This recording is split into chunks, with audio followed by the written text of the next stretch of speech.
Students, हम S block elements में वर्ग 2 क्षारीय मृदा धातुओं के यौगिक पढ़ रहे थे। क्षारीय मृदा धातुओं के यौगिक में हम ऑक्साइड, हाइड्रोक्साइड और हैलाइड पढ़ चुके थे। तो आज हम एस ब्लॉक एलिमेंट में वर्ग 2 मतलब क्षारीय मृदा धातुओं के यौगिक में ऑक्साइड, हाइड्रोक्साइड और हैलाइड यौगिक पढ़ चुके थे। तो आज हम पढ़ने वाले हैं ऑक्सो अम्लों के लवण।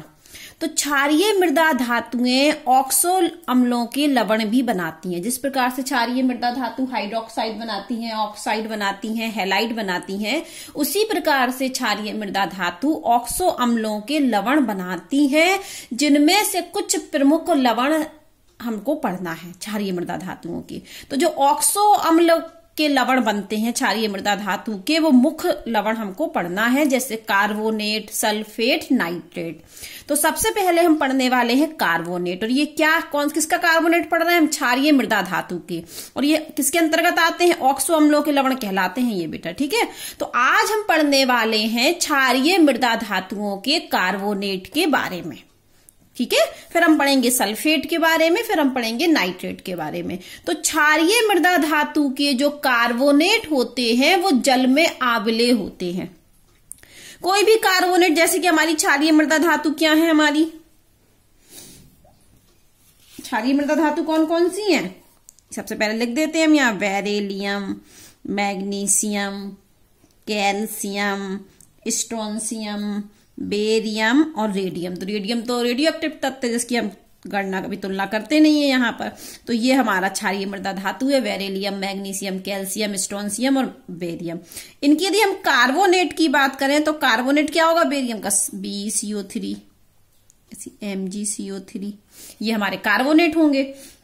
तो हम ये बोल रहे हैं कि क्षारीय मृदा धातु के जो कार्बोनेट होते हैं वो क्या होते हैं? हमारे जल में आविलेय होते हैं। जैसे ये बेरिलियम का कार्बोनेट, ये मैग्नीशियम का कार्बोनेट, ये कैल्शियम का कार्बोनेट, ये स्ट्रोंशियम का कार्बोनेट और ये बेरियम का कार्बोनेट। तो ये है हमारे क्षारीय मृदा धातु के कार्बोनेट, और ये है हमारी क्षारीय मृदा धातु, और ये क्षारीय मृदा धातु के कार्बोनेट। तो क्षारीय मृदा धातु के जो कार्बोनेट होते हैं वो जल में आविलेय होते हैं। पहला पॉइंट, ये कार्बोनेट क्या होते हैं? जल में आविलेय होते हैं। और इन तत्वों के विलेय लवणों के विलयन में जल में क्या होते हैं? आविलेय। लेकिन इन तत्वों के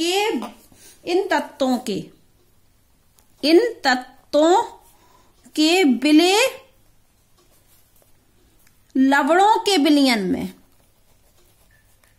ध्यान से सुनना, इन तत्वों के विलेय लवणों के विलयन में हम सोडियम या अमोनियम कार्बोनेट मिला दें। क्या मिला दें? सोडियम कार्बोनेट या अमोनियम कार्बोनेट मिलाकर अपक्षेपित कर सकते हैं। तो इन तत्वों को यदि हमें अपक्षेपित करना है तो हम क्या मिला दें? सोडियम कार्बोनेट या अमोनियम कार्बोनेट। सोडियम या अमोनियम कार्बोनेट मिलाकर, इनका सोडियम कार्बोनेट और अमोनियम कार्बोनेट का विलयन मिलाकर अपक्षेपित कर सकते हैं। तो इन तत्वों को हम विलेय लवणों के विलयन में सोडियम कार्बोनेट या अमोनियम कार्बोनेट मिलाकर अपक्षेपित कर सकते हैं, ठीक है। अब ध्यान से सुनिए, तीसरा पॉइंट, परमाणु क्रमांक बढ़ने पर कार्बोनेट की जल में विलेयता बढ़ती है। तो ये कार्बोनेट है, तो परमाणु क्रमांक कहां बढ़ रहा है? ऊपर से नीचे आने पर। तो यहां पर ये परमाणु क्रमांक बढ़ रहा है, ये परमाणु क्रमांक बढ़ रहा है। इसका अर्थ ही है कि बढ़ रहा है, नीचे लगाना यार। तो क्या बढ़ती है? जल में विलेयता भी बढ़ती है। तो परमाणु क्रमांक जैसे जैसे बढ़ता है तो इन कार्बोनेट की क्या बढ़ती है? जल में विलेयता, ठीक है। तो जैसे जैसे कार्बोनेट में परमाणु क्रमांक बढ़ता है तो परमाणु क्रमांक बढ़ने से जल में विलेयता भी बढ़ती है। तीसरा पॉइंट। अब चौथा पॉइंट सुनिए, जब हम कार्बोनेट को गर्म करते हैं, सभी कार्बोनेट, कोई भी कार्बोनेट हो, तो जब हम इन कार्बोनेट को गर्म करते हैं तो हमको कार्बन डाइऑक्साइड और इनका ऑक्साइड मिल जाता है। किसको गर्म कर रहे हैं? हम क्षारीय मृदा धातु के कार्बोनेट को गर्म कर रहे हैं। तो जब भी हम इनको गर्म करेंगे तो हमें क्या मिलेगी? CO2 गैस, और इनका क्या मिल जाएगा? ऑक्साइड। इनका क्या मिल जाएगा? ऑक्साइड। तो जैसे कि हम मान लो इनको गर्म कर रहे हैं, यहां लिखते हैं हम, इनको क्या कर रहे हैं हम? गरम कर रहा है, डेल कर रहा है, तो हमें क्या मिलेगा? अगर इसको गरम कर रहा है, मान को इसको गरम कर रहे हैं हम, तो यहां पर हमें BeO बेरिलियम का ऑक्साइड मिलेगा और क्या मिलेगी? CO2 gas. अगर हम मैग्नीशियम के कार्बोनेट को गर्म कर रहे हैं तो हमें क्या मिलने वाला है? मैग्नीशियम का ऑक्साइड और CO2। यदि हम कैल्शियम कार्बोनेट को गर्म करने वाले हैं तो हमें कैल्शियम का ऑक्साइड और CO2।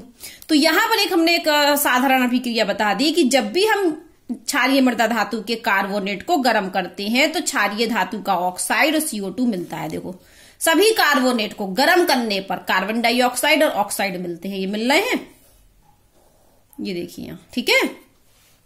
अब जो कार्बोनेट का तापीय स्थायित्व होता है तो वो बढ़ता है। कैसे बढ़ता है? जैसे जैसे हमारा परमाणु क्रमांक बढ़ रहा है तो इनके धनायन है, तो इनकी क्या बढ़ रही है? आकार भी बढ़ रहा है, तो इनके धनायन, ये क्या है? धनायन। तो धनायन का आकार यहां बढ़ रहा है, यह आकार का क्या है? बढ़ता क्रम।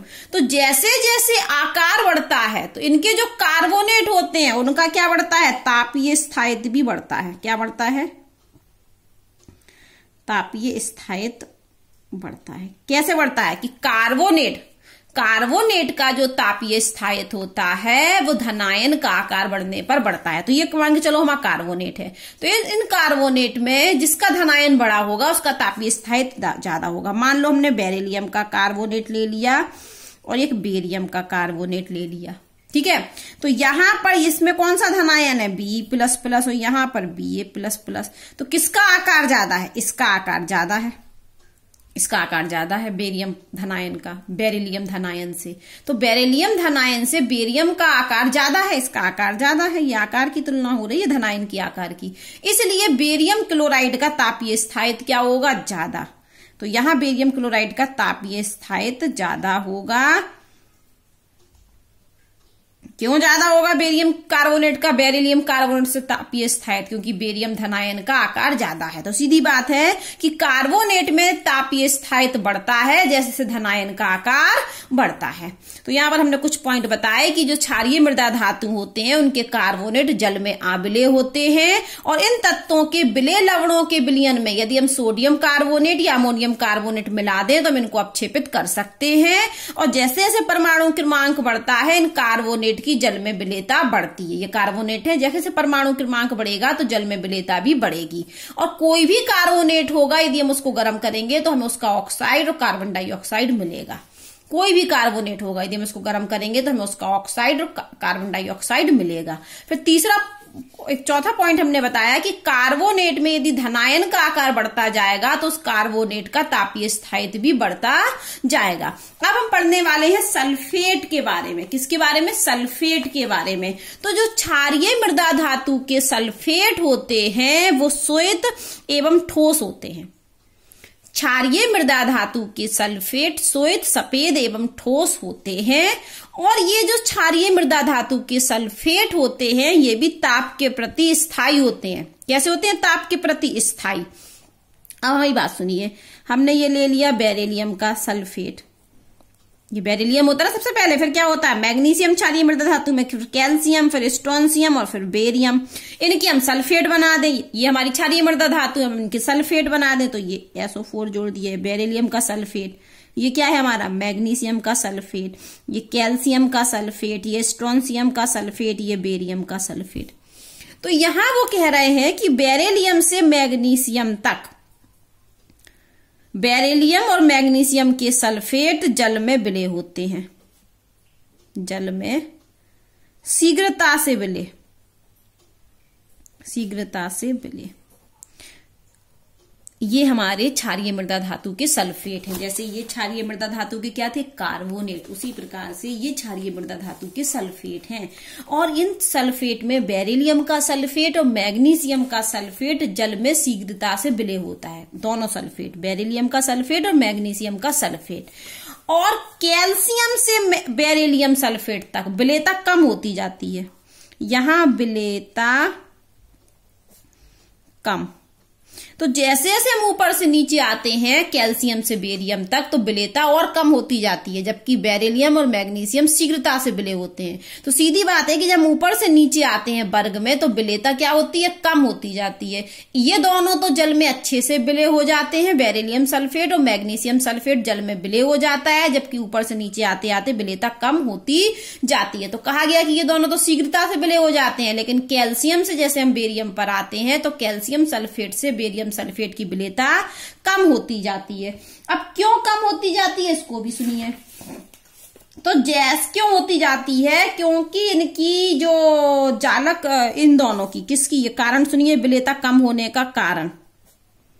विलेयता हमने कहा कम होती जाती है, ठीक है, आपने भी मान लिया कि हाँ कम होती जाती है, विलेयता कम होती जाती है। विलेयता कम होने का कारण सुनिए कि जो बेरिलियम प्लस प्लस आयन है और जो मैग्नीशियम प्लस प्लस आयन है तो इनकी जलयोजन एंथैल्पी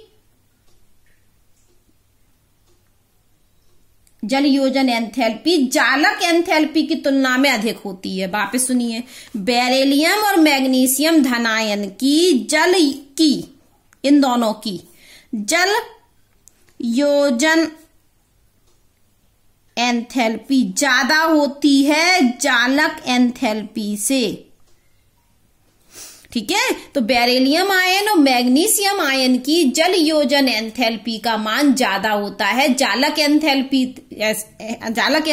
से। जल योजन मतलब जल को जल में जुड़ने की क्षमता, इसलिए तो बेरिलियम और मैग्नीशियम के सल्फेट क्या होते हैं, जल में विलय होते हैं। क्यों, क्योंकि बेरिलियम और मैग्नीशियम का जो धनायन है उसकी जल योजन एंथैल्पी का मान ज्यादा होता है, जबकि कैल्शियम स्ट्रोंशियम बेरियम जो धनायन है उनकी जल योजन एंथैल्पी का मान उतना ज्यादा नहीं होता उसकी जालक एंथैल्पी से। तो कारण है कि बेरिलियम और मैग्नीशियम सल्फेट जल में शीघ्रता से विलय होते हैं, क्योंकि बेरिलियम धनायन और मैग्नीशियम धनायन की जलयोजन एंथैल्पी का मान जालक एंथैल्पी की तुलना में ज्यादा होता है। इसीलिए बेरिलियम और मैग्नीशियम के सल्फेट जल में शीघ्रता से विलय होते हैं, ठीक है। अब हम पढ़ने वाले हैं नाइट्रेट के बारे में। तो क्षारीय मृदा धातु के नाइट्रेट बनते कैसे हैं, पहले तो हम ये देखते हैं कि हम क्षारीय मृदा धातु का कार्बोनेट ले लें। किसका कार्बोनेट, क्षारीय मृदा धातु का कार्बोनेट। और क्षारीय मृदा धातु के कार्बोनेट की अभिक्रिया हम टनु HNO3 मतलब डाइल्यूट HNO3 से करवा दें, नाइट्रिक अम्ल से। HNO3 का मतलब नाइट्रिक अम्ल से करा दें तो नाइट्रेट बनते हैं। तो क्षारीय मृदा धातु के नाइट्रेट कैसे बनते हैं,